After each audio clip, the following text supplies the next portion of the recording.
Здравствуйте, меня зовут Мигел, и я студент в Йельском университете в Нью-Хейвене, Коннектикут. Мне 22 года, и сейчас я буду задать вопросы некоторым прохожим про их мнение Второй мировой войны, особенно про День Победы. Здесь, в США, это не праздник, как в бывшем советском блоке, и поэтому я хочу знать, что думают мои другие американцы. Do you know what Victory Day is? Not till you just sort of introduced it to me. I am not aware of this day. Victory Day is when the Allies defeated the Nazis during World War II. I know of like Victory in Europe Day, Victory in Japan Day, just those general holidays or celebrations related to World War II. Victory Day. Yes. Could that be a war thing, doing with the Second World War or something, or the First World War? No, I don't. And when you say a Victory Day, it was just kind of confusing. But I know V-Day. I don't know. I know that maybe makes no sense, but I know what V-Day is. I didn't know it was Victory Day. I know that may sound weird. There's probably a number of them from different countries. Celebrates victory, the Allies' victory in World War II. Okay. Do you know anybody who has been affected by World War II? Any relatives that Yeah, I had a involved? grandfather who fought in the Battle of the Bulge.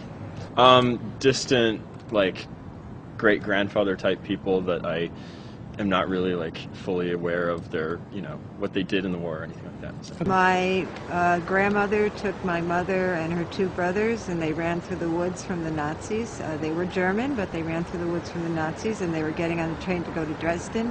And my grandmother noticed that the officials were leaving Dresden area, so she decided that must mean something. So she got my mother and her two brothers going in the opposite direction, and they actually saw the explosions of Dresden happening, so I'm lucky to even be here today.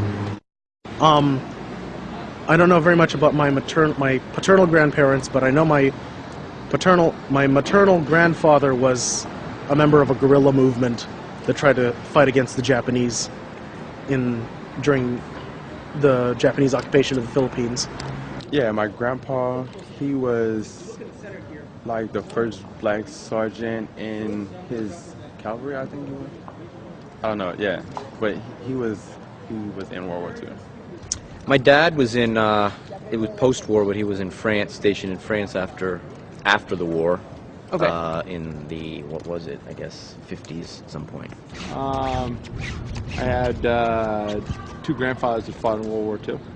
One of them was in what they now refer to as the CIA, and he actually was a war crimes lawyer in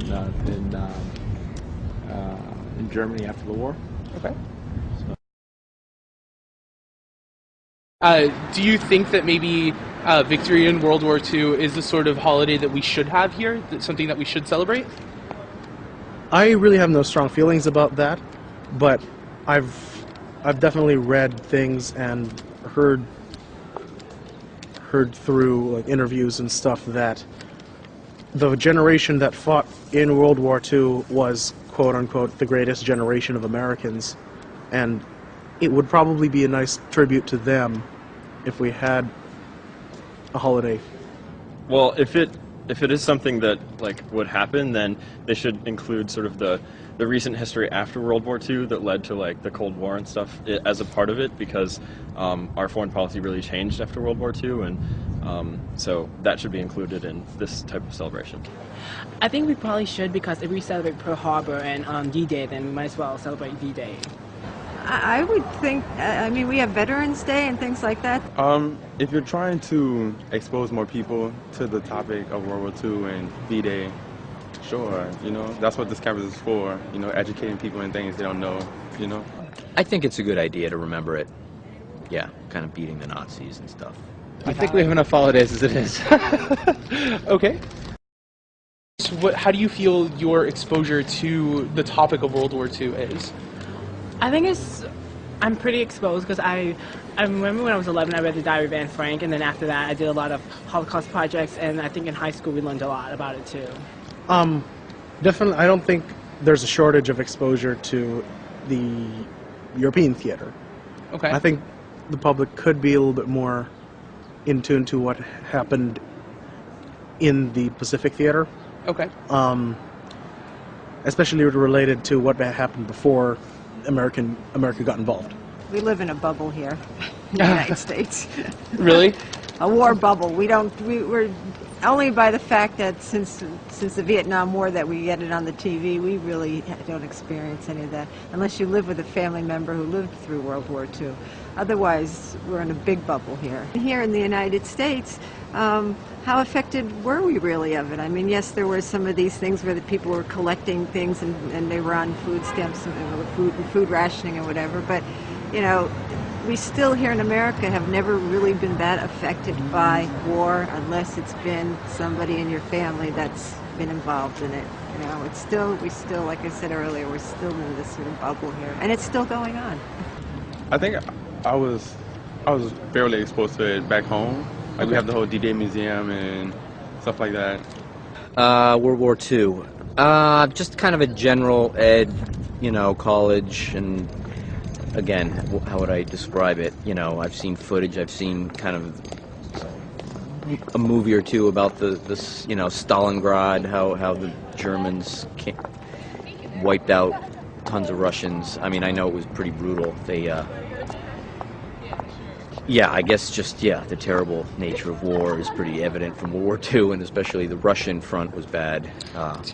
Sure, I mean, I remember I was living in Brussels. I was studying there for a year, and there was VE Day. I remember now. It was celebrating, I forget when it was exactly. Was it the spring? I don't even remember. You know, I think they marched. I mean, I didn't go to... I didn't really pay attention as much as I should have, but I think there were some, you know, marches. Okay. You know, old vets kind of marching is what I... Any kind of knowledge to help people to realize that we shouldn't be warring, it will be good. And if any implementing of you know, classes and instructions in school systems would be wonderful.